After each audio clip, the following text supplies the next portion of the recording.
saya sangat setuju kalau kasus ini dilimpahkan ke KPK, sekalipun ini maaf ada Satgasus apapun juga. Apabila masih internal ya kita sendiri bisa menilainya nanti akibatnya apa, masyarakat tidak percaya lagi kepada hukum, apa hukum mau sandiwara katanya. Saudara, meski Kejaksaan Agung sudah tegaskan akan melibatkan KPK untuk mengawasi proses penyidikan perkara korupsi Febri Adriansyah, namun tak kunjung ditemukannya Febri, membuat sebagian pihak menilai kasus Febri sebaiknya diambil alih KPK. Kita bahas bersama dengan pengamat hukum dan kepolisian, Pak Anton Carlian, dan juga peneliti Pukat UGM, Bang Zainur Rohman yang telah bergabung di Kompas Petang. Selamat petang semuanya. Selamat petang. Baik, saya ke Bang Zainur dulu. Sebelumnya Anda dengan tegas bilang bahwa sejak polisi melimpahkan perkara Febri ke Kejagung, kasusnya jadi tidak jelas. Maka Anda mendorong KPK perlu ambil alih kasus ini. Kenapa harus KPK? Ya, karena satu-satunya lembaga yang bisa lanjutkan penyidikan di tengah jalan adalah KPK melalui prosedur pengambil alihan. Diatur dengan sangat jelas dalam pasal 10 huruf A besar Undang-Undang Nomor 19 Tahun 2019 tentang KPK. Kejaksaan tidak bisa melanjutkan penyidikan di tengah jalan. Yang bisa adalah ketika sudah P21, penyidikan oleh penyidik Polri-nya sudah tuntas, lengkap, semuanya sudah sesuai dengan petunjuk jaksa, kemudian dilimpahkan untuk dilakukan penuntutan. Sehingga memang praktik pelimpahan perkara di tengah jalan ini sangat beresiko. Resiko bisa di-challenge di tahap pra-peradilan. Oleh karena itu menurut saya, satu-satunya cara untuk menyelesaikan persoalan tersebut adalah dengan pengambil alihan perkara oleh KPK. KPK diberikan kewenangan dengan jelas. Meskipun memang di situ ada syarat-syarat yang harus dipenuhi ya, tetapi menurut saya syarat-syaratnya sudah sangat terpenuhi. Misalnya di situ ada keraguan soal melindungi pelaku misalnya, atau juga penyelesaian perkaranya tertunda, atau juga di situ ada campur tangan pemegang kekuasaan.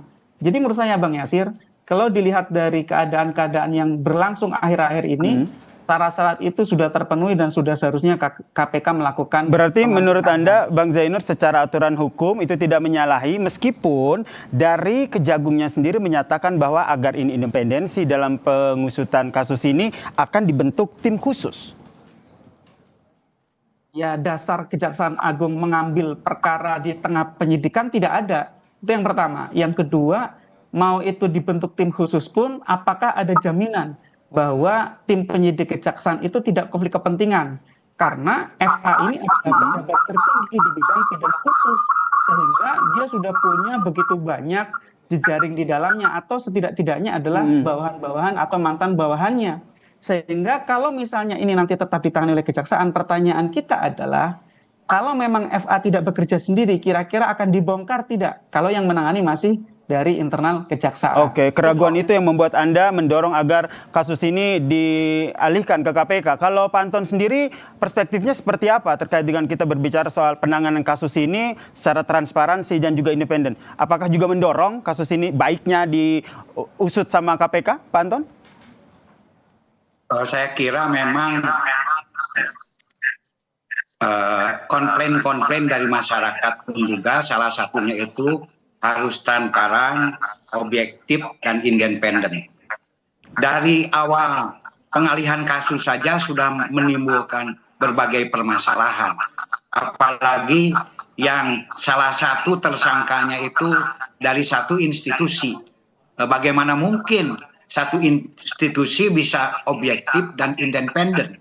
Nah, di sini justru KPK sangat-sangat berkepentingan atau berwenang untuk bisa mengambil alih kasus ini.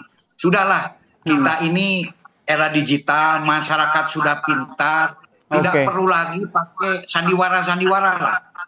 Nah, ini pun juga salah satu aspek untuk mengambil alih kasus itu apabila adanya komplain dari masyarakat. Dan tadi pun juga di pasal 10 diduga seandainya ya satu institusi itu semua juga kemungkinan terkait dengan keberadaan, teka-teki keberadaan dari ex-Jampitsus Febri Adriansyah. Menurut Anda siapa yang paling bertanggung jawab untuk menangkapnya? yang paling bertanggung jawab yang untuk menangkap ya yang menangani kasus ini. Siapa sekarang ini yang menangani kasus sekarang ini? Apakah sudah dilimpahkan ke kejaksaan atau ke kepolisian? Karena jangan sampai kasus ini menjadi pakem.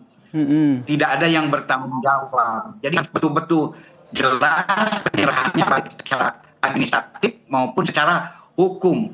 Dan bisa juga misalkan kepolisian nanti apabila sudah diserahkan ke kejaksaan minta bantuan kepada kepolisian, tapi itu sifatnya minta bantuan. Namun kalau memang sudah ditangani oleh kejaksaan ya nggak bisa lagi, masa harus cawe-cawe rumah tangga orang lain gitu kan. Ya, yang bertanggung jawab sekarang saya belum mengetahui pasti apakah betul-betul sudah diserahkan ke kejaksaan ataukah belum. Nah, ini yang ingin saya konfirmasi. Ini harus cepat mungkin. Pak Anton, ini yang ingin saya konfirmasi juga sehingga tidak sampai salah kaprah terkait dengan kasus ini. Karena dari Kejagung sendiri menyatakan bahwa belum ada pelimpahan tapi masih penyerahan berkas. Dan terbaru adalah penyerahan Mindik dan juga BAP dari polisi ke Kejagung. Ya, ini harus ditanyakan betul. Jangan sampai nanti pun juga mencari kambing hitam. Tidak ada tersangka karena salah satu adanya pembiaran. Makanya seandainya demikian kan jadi dilipat. Justru lebih bagus ya tangani saja oleh yang independen lah. Dan menurut kita semua pun juga tahu bahwa sekarang yang independen dalam hal ini ya KPK. Jadi saya sangat setuju kalau kasus ini dilimpahkan ke KPK, sekalipun ini maaf ada Satgasus apapun juga. Apabila masih internal ya kita sendiri bisa menilainya nanti akibatnya apa. Masyarakat tidak percaya lagi kepada hukum. Apa hukum mau sandiwara katanya. Ini yang kita ya dengar dari suara-suara masyarakat. Ini berbahaya sekali. Bukan hanya bagi KPK, bukan hanya bagi Polri, bukan hanya bagi jaksa, tapi khususnya bagi law enforcement, bagi penegakan hukum di Indonesia. Seandainya tetap pemerintah mempertahankan di kejaksaan, ini menurut saya presiden yang kurang baik. Di sini mungkin perlu ada campur tangan pejabat yang lebih tinggi. Apakah Menko Polhukam, apakah Bapak Presiden, agar beliau yang bisa menetapkan segera diambil oleh KPK. Insya Allah. Jadi diambil oleh KPK. Anda juga mendorong ya agar kasus ini pengusutannya dilanjutkan oleh KPK. Dan yang terbaru Pak Anton dan juga Bang Zainur, ini Ketua KPK sendiri sudah mengaku bahwa sudah berkomunikasi begitu dengan Jaksa Agung terkait dengan supervisi perkara dari mantan Jampitsus Febri Adriansyah. Namun yang menjadi sorotan adalah Ketua KPK sendiri mengaku bahwa pembahasan ini akan masih terus berlangsung dan informasinya adalah tetap harus menghargai proses hukum yang terjadi ataupun yang tengah dilaksanakan di Kejaksaan Agung. Kita dengarkan bersama dulu pernyataan dari Ketua KPK. Ada ketentuan, ada pasal 6 yang mengatur tentang kewenangan, koordinasi, dan supervisi. Nah, nanti sambil kita tindak lanjuti, meskipun secara permintaan secara lisan sudah disampaikan, nanti kan pasti ada permintaan juga secara tertulis dan akan dibahas sesuai dengan SOP yang ada di KPK. Komunikasi formal secara resmi antar kelembagaan sudah mulai berjalan belum? Ya, sudah mulai jalan. Gitu. Masuk komunikasi Bapak dengan Pak Jaksa Agung? Tadi kan sebelahan saya sama beliau duduknya. Sudah membahas kali itu dengan Pak Jaksa Agung? Sedikit banyak sudah adalah pembahasan dari beberapa waktu yang lalu. Artinya itu menunjukkan keseriusan daripada Kejaksaan Agung untuk menindaklanjuti penanganan ini. Menarik untuk diulas nih Bang Zainur. Dari jubir KPK bilang sebelum terima surat resmi, tapi pimpinan KPK Setio Budianto menyatakan bahwa sudah berkoordinasi, tapi tetap menghargai proses yang berlangsung di Kejagung. Mas Zainur, ini saya lihat lebih kepada sopan santun ya. Padahal sebenarnya ini adalah penegakan hukum.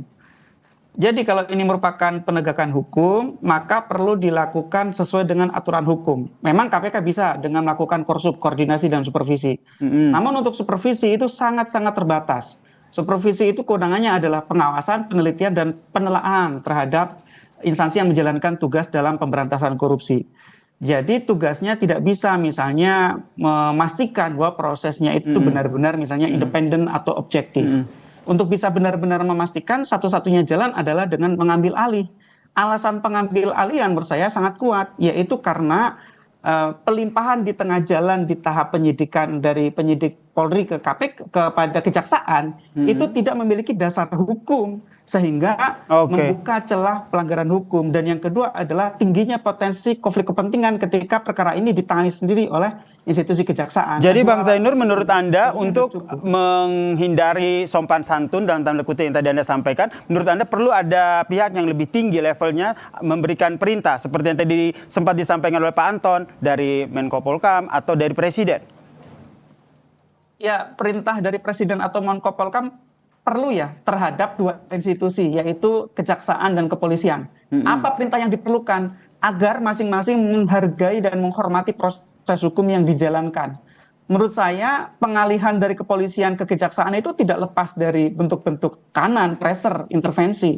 Nah, itu yang seharusnya dihindarkan. Nah, kalau sudah ada arahan misalnya dari pejabat yang lebih tinggi daripada Kapolri dan Jaksa Agung, seharusnya perlu untuk meng-hire pihak ketiga yang memang diberi kewenangan oleh undang-undang dan tidak punya konflik kepentingan, independen, yaitu KPK. Jadi kanan publik itu sangat kuat, dan saya lihat di mana-mana kalau kita lihat di sosmed, kita lihat perbincangan publik di warung kopi, semua sama, semua menunggu aksi dari KPK untuk ambil alih. Tapi saya paham bahwa kemungkinan KPK tidak akan berani di posisi sekarang sebelum ada sinyal. Sinyal dari siapa ya? Sinyal dari kekuasaan tertinggi negara. Kalau sudah ada sinyal misalnya agar prosesnya itu independen, saya berpikir KPK pasti akan berani. Bang Yasir. Kalau Pak Anton sendiri melihat kalau seandainya KPK sebenarnya mau tapi menunggu sinyal dari yang lebih tinggi, Pak Anton melihatnya apakah itu akan diberikan, instruksi itu akan diberikan? Saya kira lambat laun akan diberikan. Karena saya masih tetap ditangani oleh kejaksaan, masyarakat gaduh. Nah, salah satu kegaduhan itu konflik masyarakat pun juga ini salah satu syarat di dalam poin itu dialihkan kembali gitu kan. Jadi ini dan kenapa? Karena masyarakat apa percaya salah satu ya tersangkanya ada dalam institusi tersebut, kemudian institusi tersebut menangani. Ini kan ya seperti main-main gitu kan. Ini hukum gitu kan. Jadi ya sebaiknya ini demi menyelamatkan hukum segera ya pimpinan tertinggi atau siapapun juga untuk bisa bukan hanya kepada Polri dan Kejaksaan tapi bisa memerintahkan mungkin agar segera kasus ini diambil alih gitu. Jadi menurut Anda hanya melindungi satu orang, tapi penegakan hukum trust penegakan hukum ini jadi menurun di hadapan masyarakat. Meskipun Pak Anton dari Kejaksaan Agung sendiri sudah menyatakan bahwa biar ini transparan dan independensi akan dibentuk tim khusus. Belum cukup ya menurut Anda ya? Saya kira walaupun mungkin kenyataannya iya, tapi apa bisa menghadapi ya istilahnya kecurigaan-kecurigaan dari masyarakat? Apa masyarakat percaya kalau itu ditangani oleh ya institusi yang bersangkutan akan objektif, akan transparan, akan independen? Pasti tidak percaya. Ini kan sama dengan mencari masalah sendiri. Jadi ya mendingan lepaskan saja masalah. Dan memang secara undang-undang juga ada institusi yang memang berwenang untuk ya menangani. Kalau tadi saya sependapat dengan Bung Jayanur, kalau cuman ya supervisi pengawas beda dong. Saya juga pernah jadi penyidik. Beda dengan yang masak sendiri. Ya pengawas kan sewaktu-waktu. Kadang-kadang kalau diminta saja. Memang melekat terus tidak. Dan sekarang juga seandainya tidak pengawas juga ada pengawasan, ada wasidik, ada irwaskum, lain-lain.